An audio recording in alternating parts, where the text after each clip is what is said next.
Lebih dari sekedar kisah yang dituturkan sebagai bagian oleh-oleh perjalanan di Mekah, ibadah haji kerap kali menghadirkan tantangan tersendiri. Kiki Farel yang berkesempatan menunaikan rukun Islam kelima ini mendapati rintangan demi rintangan yang menguji kesabaran. Inilah perjalanan religius yang kemudian diamini sebagai penempa keimanan. Bertolak dari Indonesia sejak 3 Juni 2023 lalu, Kiki Farel seharusnya kembali ke tanah air pada 6 Juli 2023. Tak dinyana, bis yang ditumpangi ke bandara mengalami kecelakaan sehingga sang bintang peran ketinggalan pesawat. Lewat laman media sosialnya, Kiki Farel bagikan cerita tak mengenakan yang membuatnya sempat menitikkan air mata. Tapi apa daya, setelah berusaha sedemikian rupa, Kiki Farel pasrah baru bisa pulang ke Indonesia pada 10 Juli kemarin.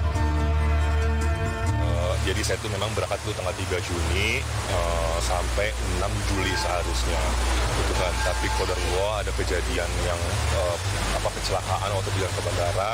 Akhirnya saya baru pulang di tanggal 10 Juli ini gitu kan.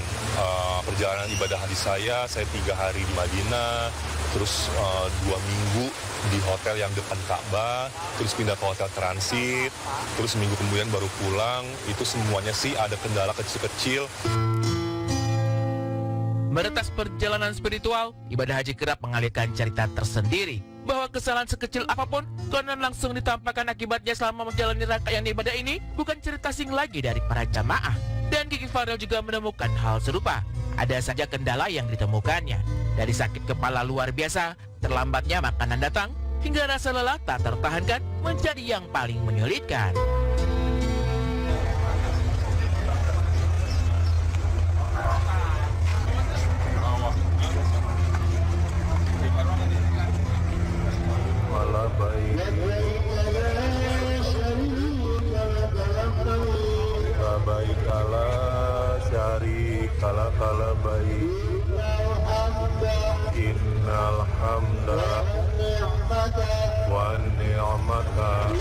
Menuju maghrib saya sudah berada di bawah Jabal Rahmah. Tadi dari pagi sampai terus siang sore itu di tenda dulu, sholat, makan, berdoa. Sekarang sudah agak adem, baru saya sama teman-teman ke Jabal Rahmah. Tapi ini ternyata penuh banget, Masya Allah, penuh banget. Makanan beberapa hari telat gitu kan, tapi ya nggak masalah karena kan saya juga bawa makanan kan, jadi ganjil atau enggak saya beli ke supermarket sana, beli roti atau segala macam itu. Terus kendala yang lainnya, kondisi di wukufnya itu memang panas sekali gitu kan.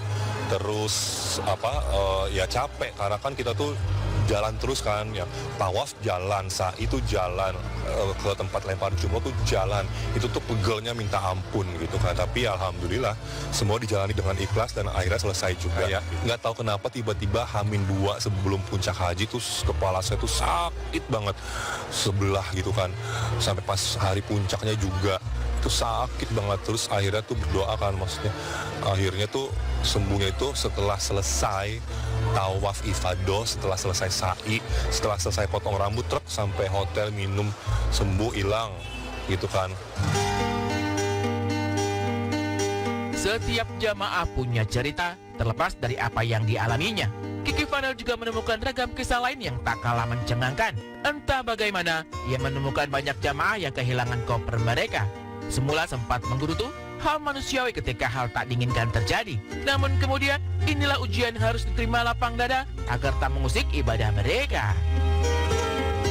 Sebenarnya sih lancar, maksudnya kayak karena kan report gimana kabarnya, lagi sakit kepala ini udah 3 hari pas lagi hajinya puncak lagi ini, terus pada sedih gitu kan, ya ampun gini lagi gitu aja, itu gimana makannya telat ya gitu kan. Terus gimana, tapi semuanya lancar gitu ya. Mereka sih doain setiap malam Jumat, doa di rumah gitu kan.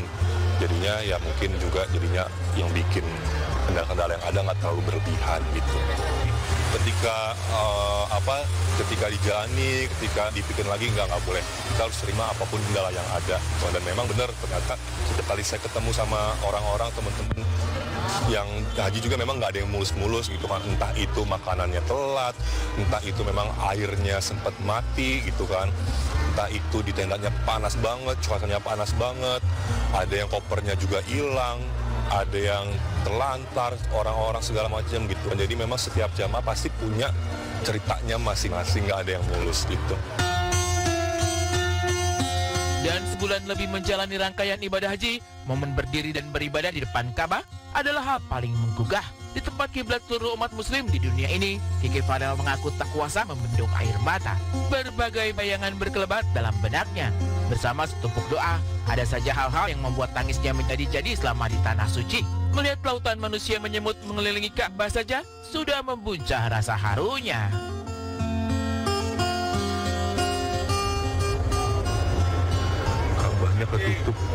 Ka'bahnya ketutup pagar. Nangis banget sih di depan Ka'bah gitu kan. Bahkan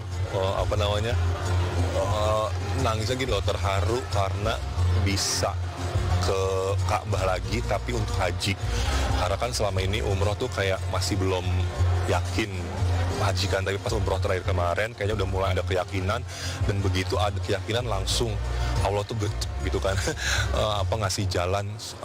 Saya haji tuh sedihnya sedih banget, terus inget orang tua juga, inget keluarga di rumah yang support, itu tuh bener-bener nggak bisa nahan.